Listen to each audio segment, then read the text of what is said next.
Reference के according आपका next question है क्वेश्चन नंबर 10 जो आप लोगों का consideration for other than cash की तरह ही है।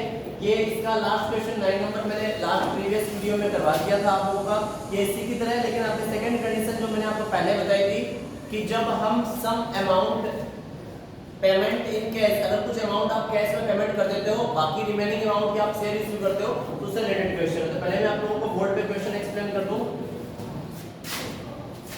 यहाँ पर क्वेश्चन दे रखा आप लोगों को, बंसल लिमिटेड है, इसने क्या किया है, यहाँ पर बंसल लिमिटेड ने एक मशीनरी परचेज की है और मशीनरी की वैल्यू है 3,80,000 रुपीज का, और आपके यहाँ ये जो परचेज की है हांडा ट्रेडर से परचेज की गई है। ओके, कंप्लीट है। बंसल लिमिटेड ने 3,80,000 की मशीनरी परचेज की है हांडा ट्रेडर से। आगे की इंफॉर्मेशन है, यहाँ पर 50,000 की जो अमाउंट है वो पेड कर दी है कैश में, बाकी की जो रिमेनिंग अमाउंट है, तो रिमेनिंग अमाउंट आप लोगों की रह गई यहाँ पर 3,30,000 रुपीज। ओके, तो अब यहाँ पर आगे आपको दे रखा है कि remaining amount by issue of equity share of the face value of 100 each. आपने जो यहाँ पर जो शेयर है इश्यू की उसकी फेस वैल्यू है 100 रुपीज, और आपने उसको इश्यू किया है कितने में, 110। इसका मतलब आपने सिक्योरिटी प्रीमियम के ऊपर इसको इश्यू किया है। तो आप लोगों की नॉर्मल वही दो एंट्री होंगी, क्यों, क्योंकि यहाँ पर एक बार का कोई क्वेश्चन नहीं है, सिर्फ प्रीमियम का है। सेकंड थिंग आपका यहाँ होता है कि आपने जो कैश पेमेंट की है उसकी एंट्री क्या होगी। तो ये आप लोगों को मैं फॉर्मेट के अकॉर्डिंग बता देता हूँ। आपका ये क्वेश्चन बड़ा इजी क्वेश्चन है।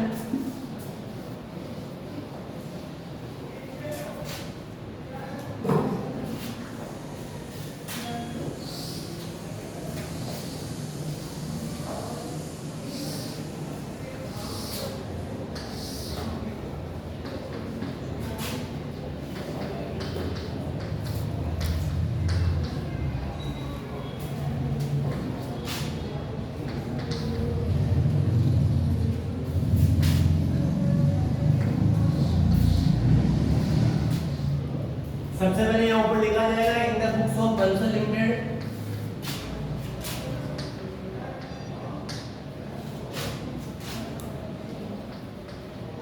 और यहाँ नीचे आ जाएगा आपका जर्नल, क्योंकि आप जर्नल एंट्री कर रहे हो तो आपको आइडेंटिफाई करना पड़ेगा कि आपका क्या रहेगा, आप लेजर स्पेन कर रहे हो, जर्नल कर रहे हो, या आप कैश मेंटेन कर रहे हो।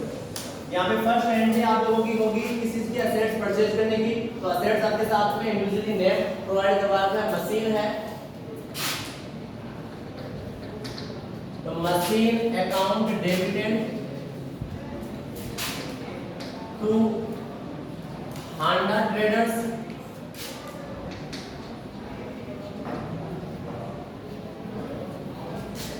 अब यहाँ पर आप लोग इसे अलग-अलग एंट्री भी कर सकते हो, आप चाहो तो इसे साथ में भी एंट्री कर सकते हो, आपकी इच्छा है। अगर आप पेमेंट कर रहे हो कैश में तो यहाँ पर आप साथ में कर सकते हो टू कैश।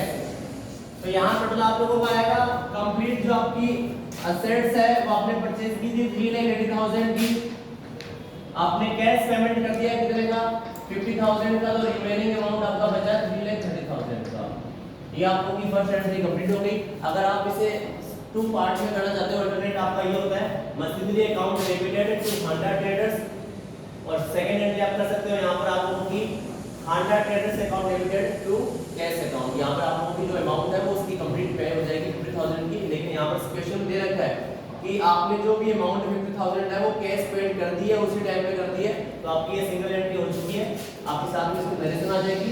अब हम नेक्स्ट एंट्री करेंगे यहाँ पर शेयर ऑफ इश्यू की, जो आपके प्रीमियम पर इश्यू है, तो यहाँ पर एंट्री बनेगी आप लोगों की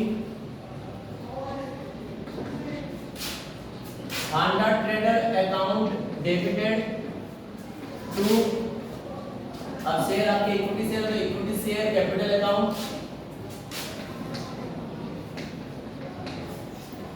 और टू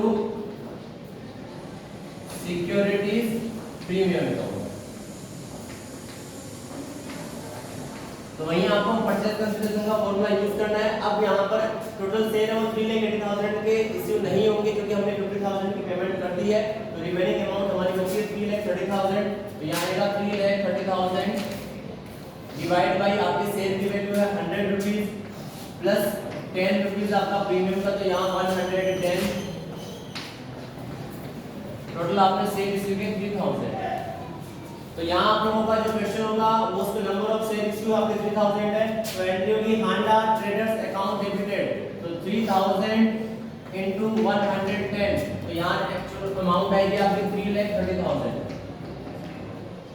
टू शेयर कैपिटल या इक्विटी शेयर कैपिटल, तो इक्विटी शेयर कितने के थे 3000 शेयर इनटू प्राइस शेयर्स की 100 rupees each, face value 100 rupees है, तो यहाँ आएगा आपका 3 लाख। और बाकी जो आपके अमाउंट है 3000 इनटू 10 30,000 है, वो आपका प्रीमियम में आएगा। और ये सेकंड एंट्री भी आपकी कंप्लीट हो चुकी है। एग्जाम में से 100 क्वेश्चन आपके 2 नंबर के पूछे जाते हैं और ये आपका क्वेश्चन कंप्लीट हुआ।